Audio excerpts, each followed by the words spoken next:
All right, so now for something somewhat different. So the Feynman lectures are pretty famous in terms of giving an outline of the structure of physics and kind of the scientific method, but poorly illustrated, I would argue. And so I just thought I would do the DraftScience lectures, and this is a draft version. And so you could figure that in some 6 hour hunk of time, you could explain the substance of physical phenomenon in the universe to some extent. And I'd argue because the draft science model is so simple that in some respects it could be done in less time. So anyway, as a formal beginning, sort of scripted, I shall read. Yeah. Okay, so science endeavors to accurately describe reality. So we should all be able to agree with that, right? You're just looking for the truth, some way of understanding what it is to be matter in the universe functioning in this way. And what is making it happen? How does it happen? How does it happen? Yeah, it's a good one. It's a good question. It deserves a good answer. Okay. In that pursuit, we observe effects and attempt to discover causes. So it doesn't get much simpler than that. I mean, that's, we see magnetism, we see what's causing that. And then we sort of understand something about charge in the sense that first it just looks like this capacity to attract and repel things, and then we can understand that, oh, there's these little bits called electrons and protons, and basically what you're doing is creating an imbalance in the number of electrons. You can exchange the electrons. Hard to exchange the protons, but easy to exchange the electrons. And you change the charge differential by specific units of this thing called a negative electron, which should be positive, by the way. Their physics sort of made a mess out of that. Anyway, so you're just saying what causes the things we see to happen. What makes gravity? What makes electricity? What makes magnetism? Those are the big ones. All right, an early fact discovered is that all action in the big universe is the product of action in the smallest universe. So whether you can understand this or not, but I mean, frankly, what you can draw as a reasonable deduction is that there's only really one universe that is elemental, and it contains those electrons and protons as the active matter. And then there's this stuff called force moving the speed of light that obviously causes the effects that take place between electrons and protons. Would be an easy way to a general statement that isn't overtly debunkable as inaccurate or proven wrong or any of that. And that's the real universe. That's the thing in empty space, or the electrons and protons. They're interacting based on how force pushes them around, which we'll get to. Pushiverse. All right. So yeah, there's really one universe, and what we're really trying to do is describe the functions in that universe, the universe of those little things. Everything I'm doing has to first be done by electrons and protons moving around. None of it can be done any other way. So anyway, in other words, most causes are fairly described as subatomic. So the fact is that anything that is happening in this big universe, whether it's a supernova or some other event, it's all of it controlled by the functions that determine the motion of electrons and protons. That's the universe where it actually happens. Okay. All right, in other words, seeing the infinitesimally small isn't possible, so it must be modeled and rendered as a composite. So yes, that tiny universe, we can't make a tiny camera to take pictures of the tiny, because you can't make a camera take pictures of the small little stuff, because you can't, you have to make it out of big stuff. So some of it has to remain always obscure and invisible, essentially. And, we have to deduce its function from the effects it causes and then come up with some explanation that's consistent with all the effects we can produce. So we do experiments to create effects, and those effects either rule in or rule out some kind of understanding or definition of a character, some part of the drawing that you're trying to do of the reality. So reality has a face, for example, and we can figure out, okay, it's got 2 eyes, a nose, and a mouth, but we don't know exactly how they're configured. All right, anyway. Seeing the infinitesimally small isn't possible, so we must be modeled and rendered as a composite. This limited visibility, like fog, okay, demands slow, careful progress. So it's just sensible to recognize that because you have to make this synthetic model instead of just taking a picture of the reality and looking at it, or watching it on a video, that you got to be careful because mistakes are easy to make. You can draw a conclusion, and if you get it wrong, then it can make a mess much later. All right. The conclusion cart must remain well behind the evidence horses, so you have to keep struggling with this creating of evidence. Now, I could argue that conventional physics hasn't done any of that. They never dropped 4 pounds 1 foot and 1 pound 4 feet. They haven't crashed cars. They haven't done anything to prove the physics they assert. Never even redid the Eddington experiment from space, where there's 400 times better seeing. So you can see 400 times better. You don't need an eclipse, and it's a 5-minute experiment. I mean, there's just no excuse. So they really aren't pursuing the truth. They're just trying to tell you a story that they like. And that's all it really comes down to. They want to make physics weird and strange and bizarre so they can be more interesting as people, I suppose. So it's really bad physics, frankly. A scientist is fairly analogized as a detective, and a good scientist must be more Columbo than Clousseau. So you've got to get it right, okay?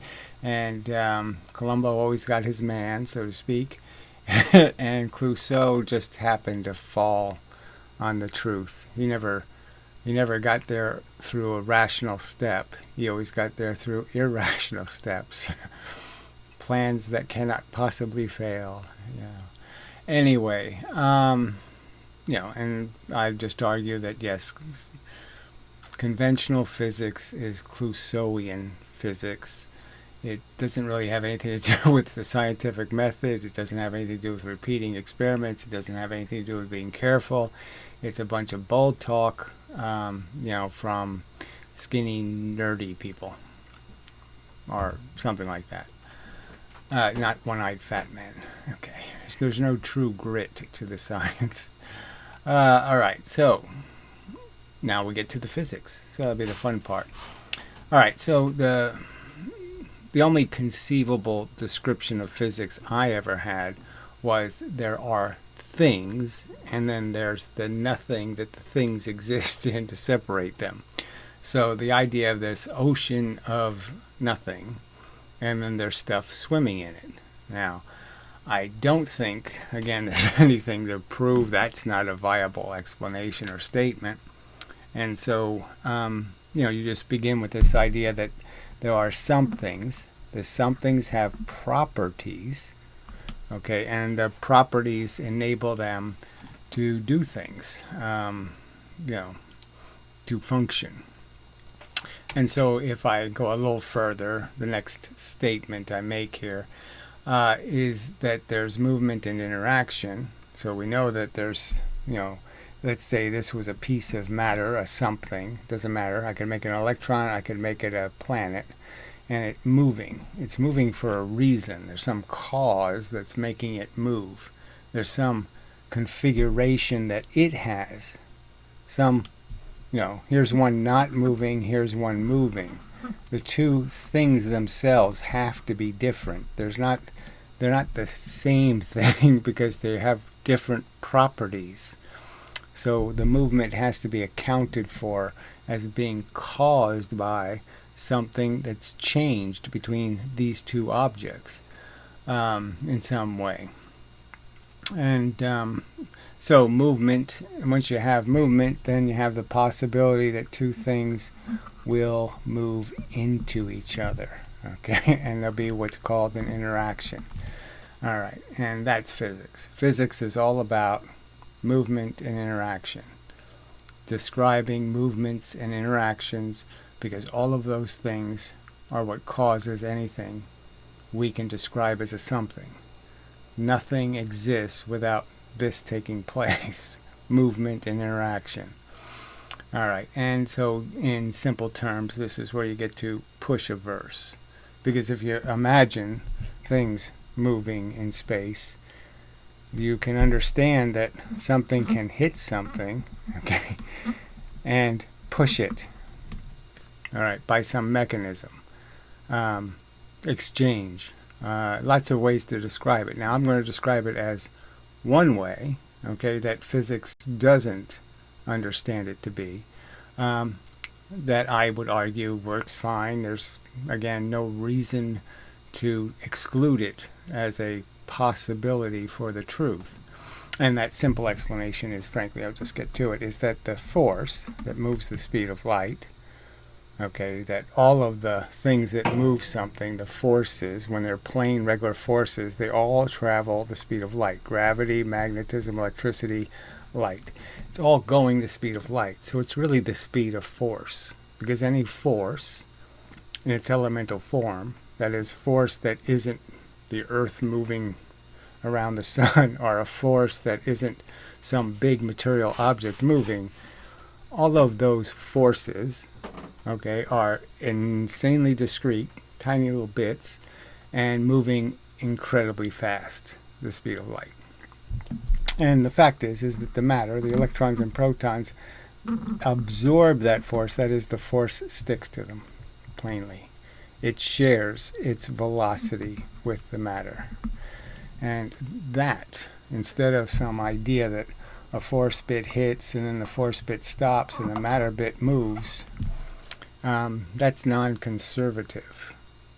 Where this is perfectly conservative. It's either stuck, force is either stuck to matter pushing it, some speed less than the speed of light, by the way, or it's freely flying through space, going from one place to another, through the nothing, heading for something eventually, and hitting it, sticking to it, or being reflected by it. But hitting it and sticking to it means it's going to share its velocity with the heavier matter, and therefore the velocity, as the mass goes up, the velocity goes down. Very simple principle. And so with that as a foundation, I'd argue that you can then think about the concept of push versus pull, and you say, okay, this idea that it can be pushed makes sense. Force can hit something and cause it to move in the direction the force was moving, but it can't force something to move in the opposite direction. You can't hit something and it move in the opposite direction. You can't give it a negative momentum or a negative action. You can only absorb the force or reflect the force, reject the force, the interaction. And those are the choices. So the whole idea of understanding that, yes, push is easy. Push just requires an impact. Push is an interaction. But there's no such thing as an interaction where I just magically sit here and pull something into me. I can't make an interaction by just magically pulling out of with nothing, no mechanism. So I would argue that it's easily understood that all action is a push, and all there is you can push evenly. I can push from this side and this side, nothing happens, or I can push unevenly, and I can push twice as much on this side and only one unit on this side and it moves. Or I can have a push on this side, no push on this side, and it moves. And so push is easy to understand as a mechanism of interaction. Pull, there's nothing but magic.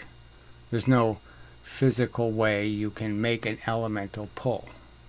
Where elemental collision, easy. Collisions are perfectly anticipatable. They're perfectly rational to understand. Things will bang into each other and push on each other. So it works just fine. Pull doesn't work at all. All right. So that's the beginning. I'll be back. All right, continuing. So the distinction between matter and force. So this is the key thing to understand. Is the argument would be is that matter, okay, is mass. It provides for mass, and force provides for velocity. It contains all the velocity. Now, I wrote here that matter, the mass is in units, so you either have a whole electron or a whole proton, and those are the argument is those are the only real mass particles, elemental particles. There's nothing else. Neutrons are just an electron and proton stuck together, and the rest of them are just figments of particle physics. They're just an argument about speed. How fast the electrons are going or how fast the protons are going means they'll be called something different, but it's the same particle just moving some different speed. The force is also in units of small mass and constant free-flying speed, so that's the speed of light again. All right, so force has the function of movement and it shares it with matter. So that's the basic statement, and I shall illustrate that. Yeah. So matter has the mass, the electrons and protons, and the simple idea is the force is much more. So look, the matter is small, okay, the bits of matter, and obviously the force is even smaller. So it's really small, or very small, but at any rate. And it has this incredible velocity. So it's a little tiny mass and a big giant velocity. All right, and what basically happen is these little bits of discrete force either will or will not, by rules, stick to a piece of matter and give it a vector, a degree of motion. And the motion is always proportionally the same. So 1 unit of force hits it and sticks, it gets 1 unit of speed. So you could say it's 10% of the speed of light. And if 2 stick in the same direction, well, then it's going to go 2/10 of the speed of light, and then 3/10. And obviously you can arrange that so it'll never go faster than the speed of light by just saying it's 1/10 of the 90 left over here, and then 1/10 of the 80 left over, blah, blah, blah. So anyway, and that's how something acquires, the matter bits acquire some speed relative to the speed of light, some percentage of it. So they get hit by a little bit of force, they move fast, but not the speed of light. And if they get hit by a lot of force, then you can get them almost to the speed of light. It'll never be as fast as, but it'll be, it can get very close to the speed of light. Now that's what we do observe. So we do observe electrons being capable of being transported from one location to another at just about the speed of light. Now electricity isn't really that close. I mean, in most cases it's about 70% or 78, maybe 80% of the speed of light in most cases. And so it's only in experiments where you have where you shoot electrons with a electron gun into space, even a vacuum is ideal, that you can achieve those very high speeds for the electron. And the argument is simply that it's just acquiring units of force based on the fact that the force is sharing its velocity. So you have a big M and a small m and a gigantic V, and you combine it with something that's just mass, and obviously you end up with a bigger mass and a smaller v.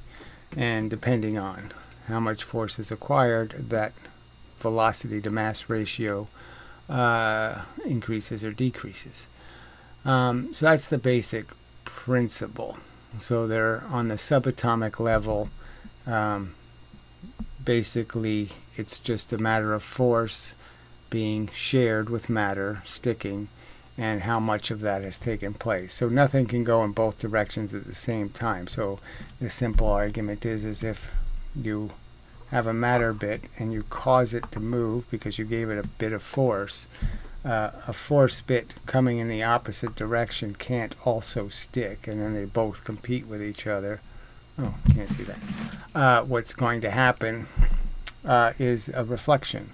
And so if it's an opposing force, this piece of force will reflect going that way, and this piece will reflect going the opposite way, and the matter will go back to being unprovoked. It will be without velocity. And so it's just a matter if you have 3 units of force pushing a piece of matter and it hits into 1 unit of force, then it's just going to be 1 reflection and 1 reflection, so it still has 2 units, so it still moves forward.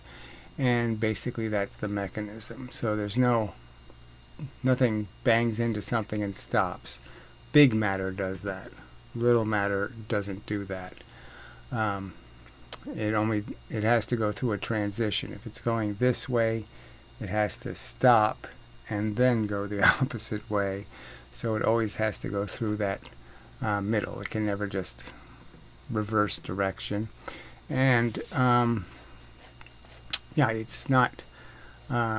There's no exchange of some magical capacity to move. It's a sharing of the capacity to move. And the force has all of the motion built into it elementally. It's a moving thing. It's always moving. And it's sort of like you can analogize it to a Sisyphus, pushing a boulder. Okay. That it's going to share its strength with the boulder, its capacity to move. If Sisyphus isn't pushing a boulder, Sisyphus can move quite quickly. If Sisyphus has to roll the boulder, Sisyphus is going to move much slower. And that gets us to a key point. So the next thing written was matter absorbs the velocity of force and effectively slows the force down. So you could understand that if I did have a force bit traveling through space at the speed of light when it's freely flying, and instead I have it pushing a piece of matter and now only going 1/10 the speed of light, you can understand it's not going to progress. Okay, it's not going to get where it's going at the same time. Effectively, it's going to move less in the universe. It's going to cover less distance. It's going to essentially be lose a portion of its energy to the fact that it's pushing matter. And that is the deficit you can use quite rationally to explain gravity. Because what's happening in the circumstance of gravity is that every time an elemental piece of matter is moved, that is, every time an electron or proton absorbs a force, takes a Sisyphus and forces it to push a boulder, then there's a bunch of Sisyphuses not getting where they were going. So force going into the earth pushing matter can't get to the other side when it's supposed to. Okay, so there's an inequality always coming out. There's less force coming out at this 1 second, this 1 millisecond. There's less force coming out of the earth than it went into the earth in that millisecond because of this differential in time. The force can't get through the earth in the same time as the force going at the same rate. So it never gets to the other side when exactly the other side got hit. So the balancing force, the force that would balance the pressure, you're hitting the surface of the earth this way, the force that would push the earth back this way hasn't shown up yet. So you can understand it hasn't shown up yet. That means something has to move in. It will show up eventually, but it hasn't shown up yet. And that's the key point. And time to balance the surface. So the surface tends to go in, okay? And if there's no capacity for that force to catch up, and there isn't, because there's a constant supply of new force coming in. So by the time the force that was missing finally gets to the surface, or to the object falling, the object falling already has a new one pushing it in this direction. So there's always a deficit. And that's why things move into the Earth. Now, the consequence of that is the Earth is hot. Okay, the core of the Earth has a bunch of electrons and protons moving back and forth, jiggling around. It's all wasted movement, doesn't go anywhere, but it obviously does suffocate the force. It forces the force to be consumed, moving matter, rather than going where it was going. And it works quite perfectly. Now, Feynman illustrates this type of Lesage gravity and points out how, well, it does everything. It does the inverse square law. It defines the reality quite well, and there's this one problem, drag. That the problem is that as you, if you moved an object in a field of force, it would be hitting more stuff in its forward motion and lose its velocity. So you couldn't throw a wrench theoretically in space and have it keep tumbling along for a billion years if there was a bunch of force that was hitting, in the forward direction, slowing it down. But the point is that electrons and protons aren't wrenches. And the fact is they are dragged to a halt. We can't shoot electrons to the moon. We can't even shoot electrons from one satellite to another satellite. We can't shoot electrons any distance and expect them to arrive unless we keep pushing them. They have to keep being pushed to get somewhere. And if we stop pushing them, they stop. So the fact is, drag actually does happen on the elemental level. Electrons and protons cannot fly, independently.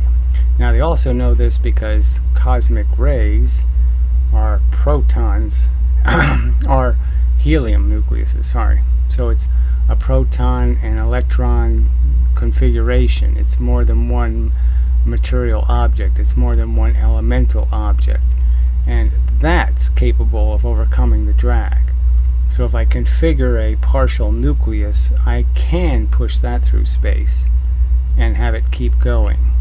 But if I take the elemental bits themselves, I can't make them do that. So a single electron or a single proton does not fly through space and arrive at the Earth. It just doesn't happen because they are dragged to a halt.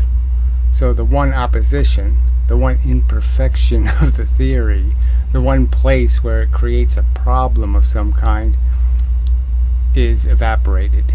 And all you're left with is the fact that, it perfectly works. So this is called mock gravity. And it's exactly how they teach relativity as a fluid moving into the Earth, which is the same as this argument that there's more force coming from the outside than pops out towards there's more force coming in from the outside than is getting from the inside to the outside. And that unevenness in pressure is exactly how they teach relativity. And it works because it does create the inverse square law. And so it perfectly duplicates what we know to be the function. Gravity is essentially the exact opposite of a light bulb. A light bulb is radiating, a force, and gravity is essentially the exact opposite, as if the photons were moving into the light bulb. And it behaves exactly like those photons would if you just reverse them. Alright, that should be enough of that. Alright, continuing. So, gravity is not an elemental force. It's not something that just magically happens. It's not some bent geodesic thing that happens to all matter. It's not a phenomenon it's more complicated than just having a piece of matter and saying it makes gravity. What's making gravity is the motion of electrons and protons. By absorbing Sisyphus's energy, they create this imbalance in the field. So I'll just read what I wrote. It is a phenomenon event caused by the rules governing how force interacts with electrons and protons. So based on how electrons and protons absorb force and move will determine how much gravity something produces. And the rules are very consistent and reliable, so it ends up being essentially a consequence of mass. So the more mass something has, the more electrons and protons, the more motion that can be created in those electrons and protons, and therefore the more force can be absorbed. An electron has no gravitational field, so the electron and protons are not being affected by gravity. They're being affected by the field of force that's constantly moving through the universe, and it's what they subtract from that field, how they change that field when they move, is what causes big objects, composite objects containing a lot of electrons and protons, to have a gravitational effect, in the sense that the electrons and protons absorb energy out of the field. When it moves, it will give the system, it is part of a gravitational differential. So when you have a bunch of atoms and they're jiggling, the little electrons and protons are moving about, they're absorbing the energy of the force, okay, that's moving through the universe. And it's not going to move the same when matter absorbs that force. Differential, okay, the system is part of a gravitational differential in the balance of force. So the matter absorbing some portion of the force means that the force doesn't get where it was going. So I think that's the next sentence.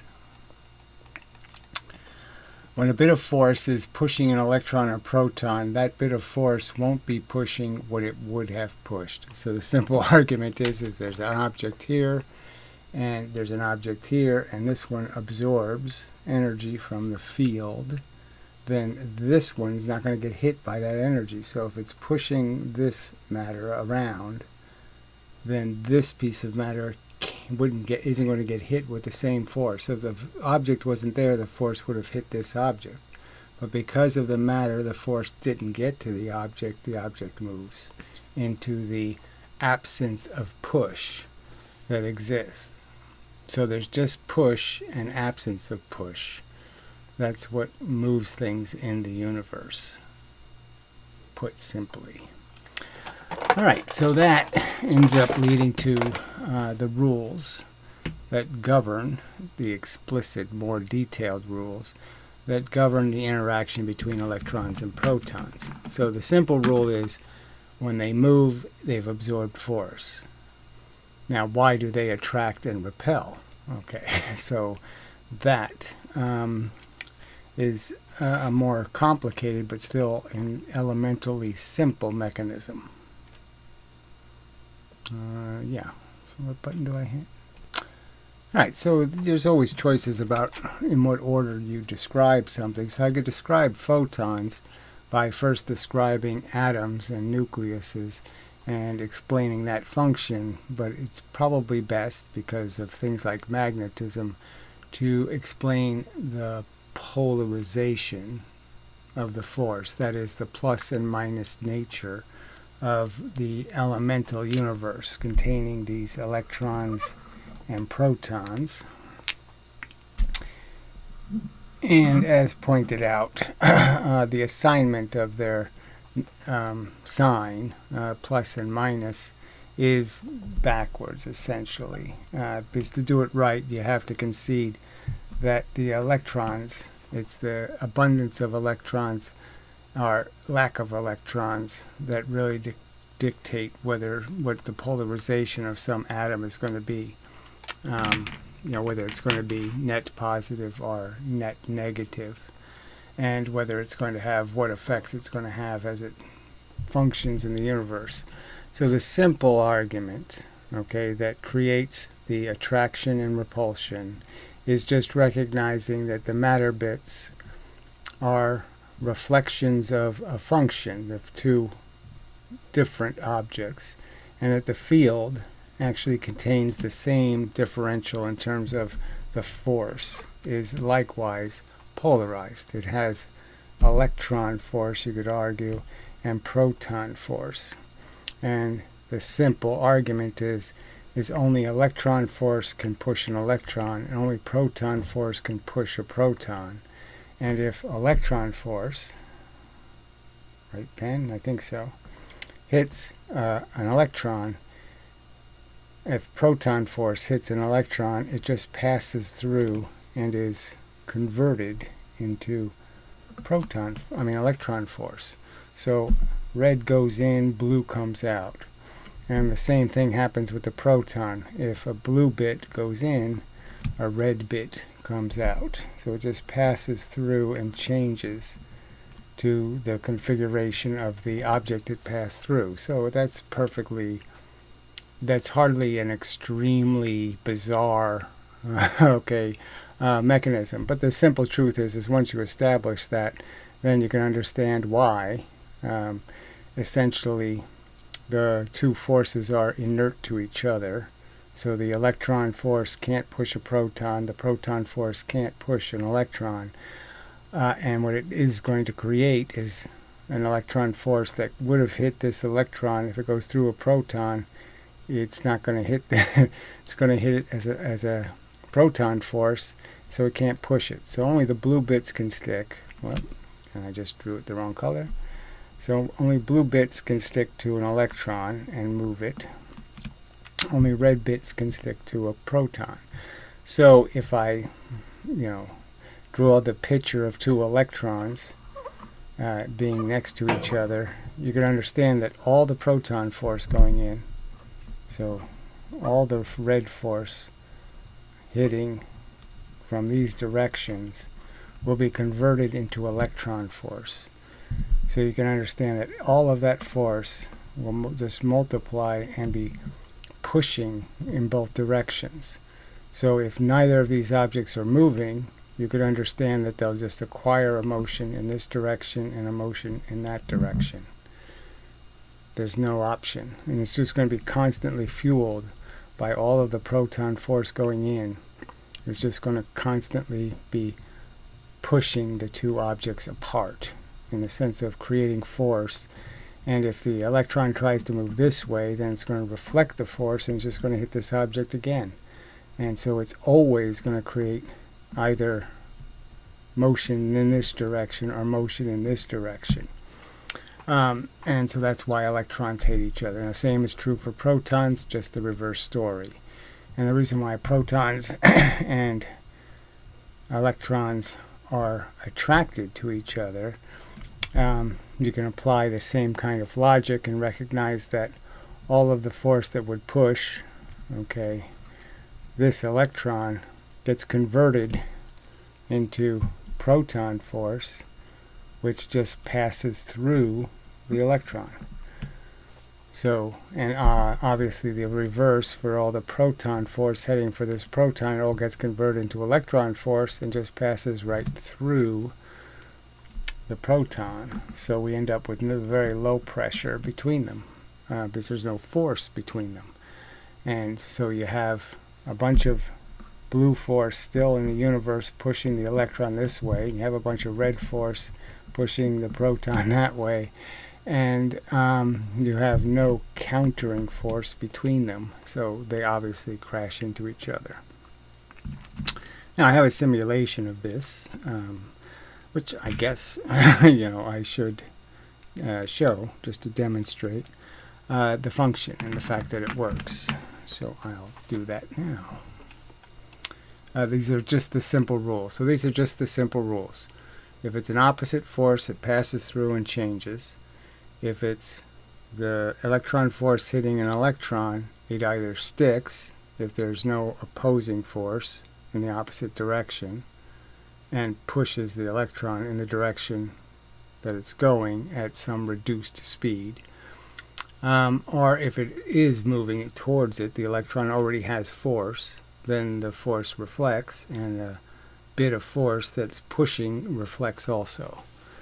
And those simple rules are what the simulation does, and it perfectly creates the attraction between electrons and protons, and the repulsion between electrons and electrons and protons and protons. Alright, so here's the, in kind of slow motion, the simulation. So it has changed a little bit, and let's see if I can figure out how to change the rate. So there, it's sped up. Okay. The outcome will always be that these objects will eventually attract and create what I would call a neutron. So when a proton and electron do actually combine, that's a neutron. So a neutron isn't neutral, it just has both charges, so it's balanced. It has an equal amount of both. Okay, so yes, it's not going to move in a field because it has both charges, but it's, and look, conventional physics has basically said that's what neutrons decay into, is an electron and a proton. They add a neutrino for no good reason. Well, actually, they add an anti-neutrino. But anyway, it doesn't really matter. The fact is that the simulation does illustrate the phenomenon very well, and with these simple rules. Just a fact. This is a crazy amount. Anyway, so that's more sensible. So it's not perfect. It's still, it needs a little work, but it's getting worked on, and so soon I should be able to release it as a foundational system. And again, the rules are as simple as I've outlined them. They're really not complicated. All right, so we'll move on from there. All right, so I guess we'll finish up with going into a little bit of how atoms are formed, and especially nucleuses. And so with the simple model that causes the attraction between electrons and protons, the simple truth is that you'll create an object, this, and then as it progresses, it can also create another electron on this side, or a proton, obviously, on this side. Now, what we know about electrons and protons is it would appear that protons are much heavier, so they weigh more. So I guess I could just illustrate that way. And therefore, that's why they're stuck in nucleuses, is because they don't move as much. So it takes more force to move a proton than it takes to move an electron. So what you end up with in nucleuses is these objects, which is basically a neutron, okay, and an extra proton. And that's the elemental, what could be called a deuteron, what physics calls. And so you don't need a strong force, because obviously I can get two protons very close together, the size of an electron apart, by merely placing an electron between them.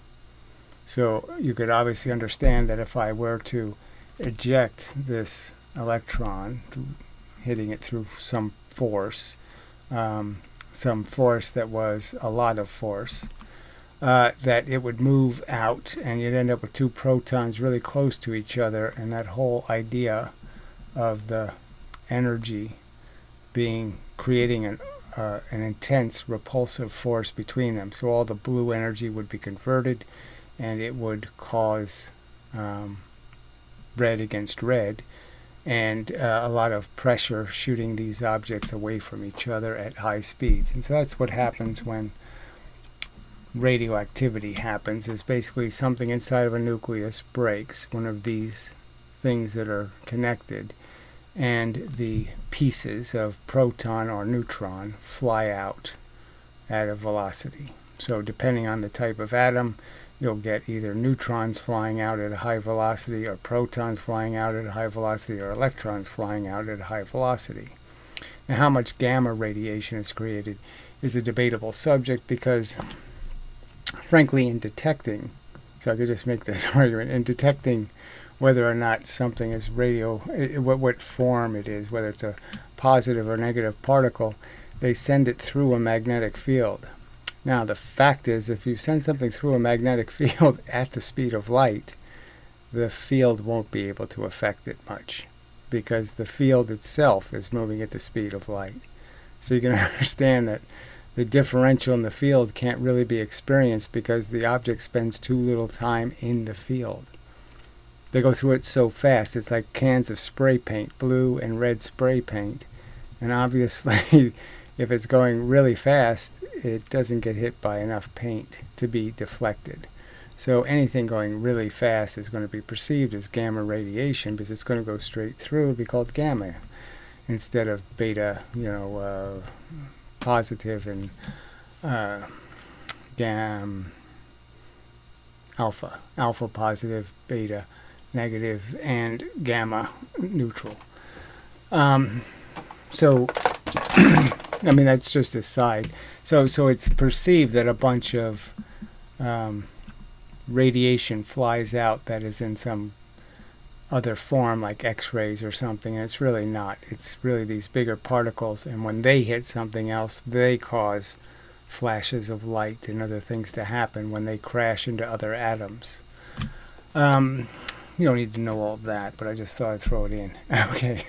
So anyway, so you have this basic structure. So you don't need any strong force. So that's just a figment, because all you need is the electron to balance, create a pressure void for the two protons to get very close. So the nucleus consolidates matter, all right, but it really does contain half the electrons, half of its electrons, and so it has a 2-to-1 ratio of electrons to protons. And I could illustrate that somehow, but I'm not quite doing it correctly. Okay, but anyway, so I could just do it this way. So you could understand that there's just an arrangement where there's twice as many protons as there are electrons if you disregard the idea of a neutron and just recognize the neutrons are really just an electron and a proton very close together. And it's all going to be very close together in the atom. So you're really just creating geometry. And the geometry will dictate where the next electron will be and where the next proton will be, because they have to be, the protons want to be as far away from each other as possible. The electrons want to be as far away from each other as possible. They want to attract, and there's just a balance of that power. And so basically, you could understand that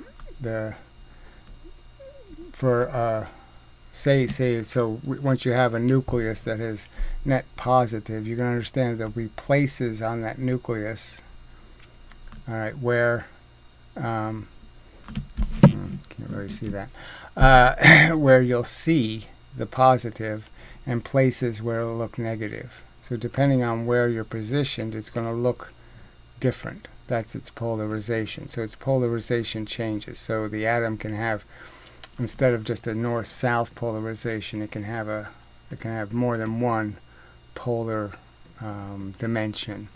And so from different angles, it's going to appear attractive versus repulsive. So you can understand that an electron out here, oops, wrong color, would see this proton, this net proton force of the nucleus, and be attracted, but when it arrives here, it's going to start seeing the electrons, and so it's not going to be able to progress over that boundary. That boundary is going to be an obstacle, and it's only if it has high energy can it go through the boundary of the electrons and get to the proton. So it has to have more than just the attractive force between the proton and the electron. It needs its own momentum, more momentum, to be able to break through the boundary. But you can understand that all the electrons are just going to pile on the outside of the atom arranged so they're as far away as possible from each other and as close to the positive nucleus as possible. So that's what all the external orbiting electrons are doing. And they're not orbiting, they're in fixed position. So another argument against the Bohr model is that there's when electrons are shared between two that positive nucleus, okay, when they're shared, they are literally shared, okay. So you have another object with a nucleus, and then it's orbiting electrons, and again the same argument can be made, but it's shared. This is not moving anywhere. It might be jiggling here and there, might be bouncing around a bit between the two atoms, but it's literally shared. And that creates very rigid geometry, and that's what you see in crystals and all kinds of things. It's a rigid geometry. There's no orbiting electrons. That's nonsense. Doesn't make any sense. I mean, figure eighting electrons, it's just silly. All right. Maybe I'll call that a video. Well, let me pause and clean up, and then there might be some more to illustrate. Oh yes, I wanted to get to photons. Alright, back. So the basic idea of what causes photons is understanding that this atom is stable, but there's a lot of tension built into it. There's the tension between the electrons, the attraction to the nucleus. Any movement in the nucleus changes the tension between the electrons. So the electrons are constantly vibrating. And a simple argument is as they vibrate, they're pushing into the force, and they're retracting from the force. So you can understand, with every motion of the electron, the force hits it and gets reflected when it's moving forward against the force. It's reflecting every bit of force. So the faster it moves, you could understand that if I could possibly move an electron at the speed of light, it would collect, or the speed of force, it would collect all the force bits on my surface of my hand, because they can't reflect, because they're already going the same speed as my hand. So they would get stuck there, and if my hand stopped, they would all fly off. Now obviously my hand will slowly stop, okay, as it goes into the force. It will be dragged to a halt, and it will be releasing those, it will create reflections commensurate with that acceleration and then deceleration. And the point is that you can understand that, say if an infrared photon went in, and the infrared photon was just a frequency of force, that is a pattern with a distance between them. So that's the wavelength. It's just the distance between the bits. And that makes perfectly good sense, in the sense that obviously a radio wave isn't some thing that's miles long. It's just miles of distance at the speed of light between the pattern of the force. So the force, the electricity, goes into the antenna, produces a bunch of electron motion. The electron motion is all pushing, okay, at a regular pattern. So it's all of the electrons are pushing, and it's creating a bunch of reflections that are increasing that frequency.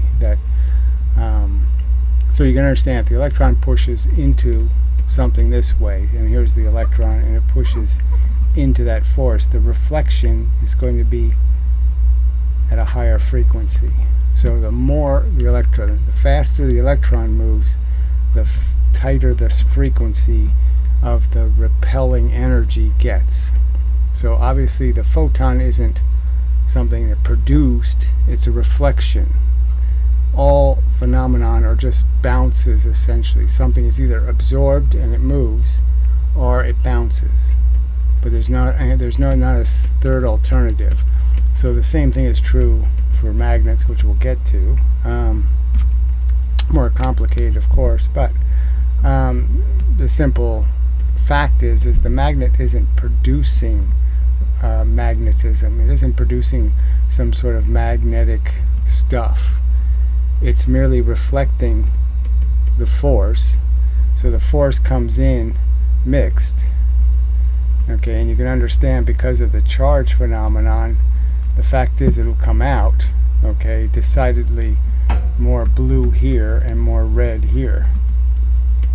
Because the only thing, understand in the charge model, an object, because of the rules, only red things reflect, so that's the only thing that can come out. And blue things are converted into red things, so only red comes out. So a proton essentially looks like it's excreting only electron force, and the proton and the electron is only excreting electron force. So the polarization becomes quite obvious. The two objects perfectly duplicate Maxwell's drawing of charges. Okay, the only difference is Maxwell thinks or supposes that charges go in one object and out of another object, and that doesn't happen. They're both excreting out. They're both reflecting the universe and converting a part of it.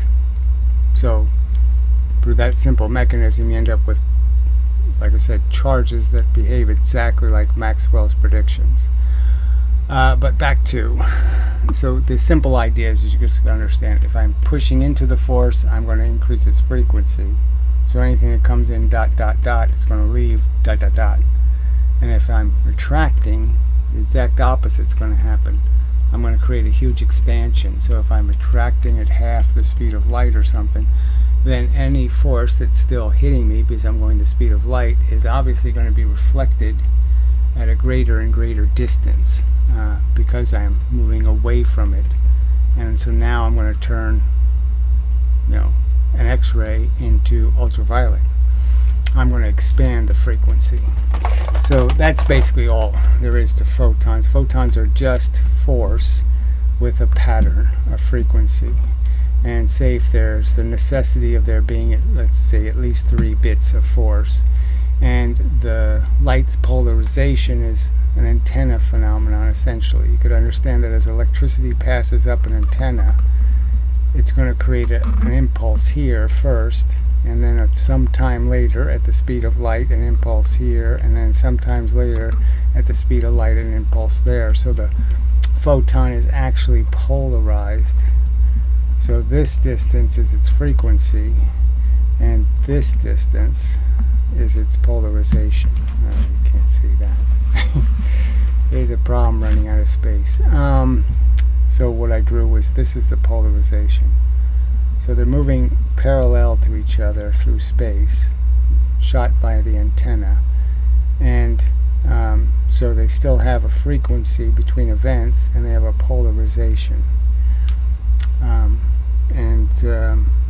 What's basically going to happen when they hit a surface is they're going to hit an electron. They're going to cause that electron to increase its momentum. That electron is connected to all the other electrons by the force, obviously, and so it's going to push on the other electrons, giving them more momentum.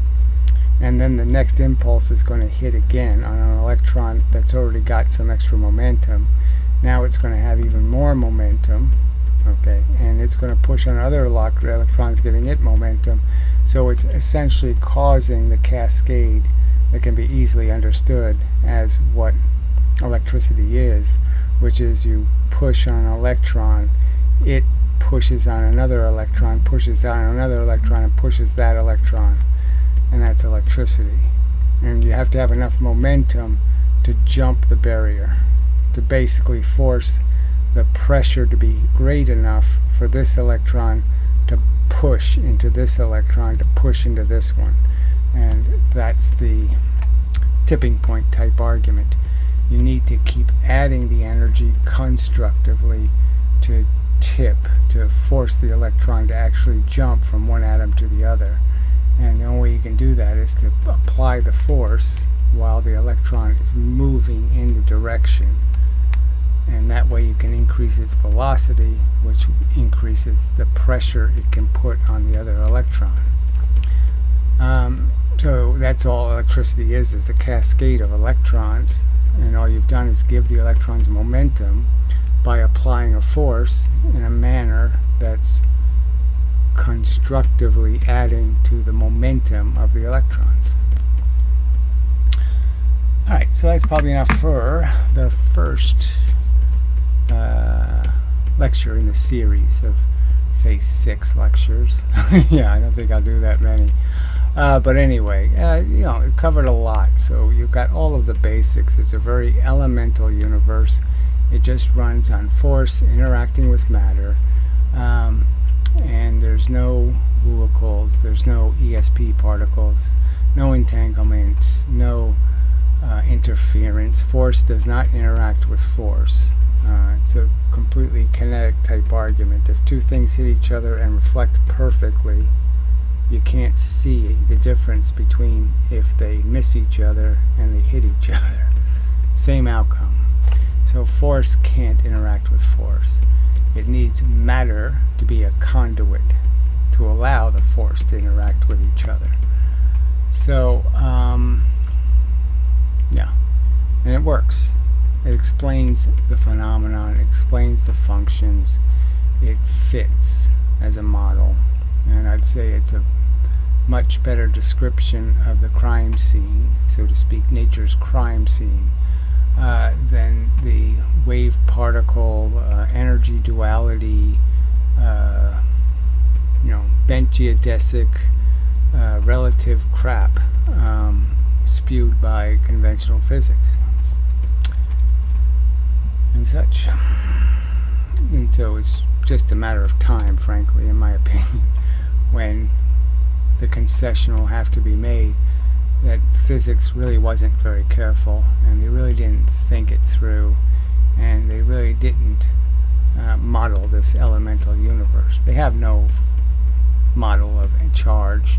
They have no model for magnetism. They have nothing.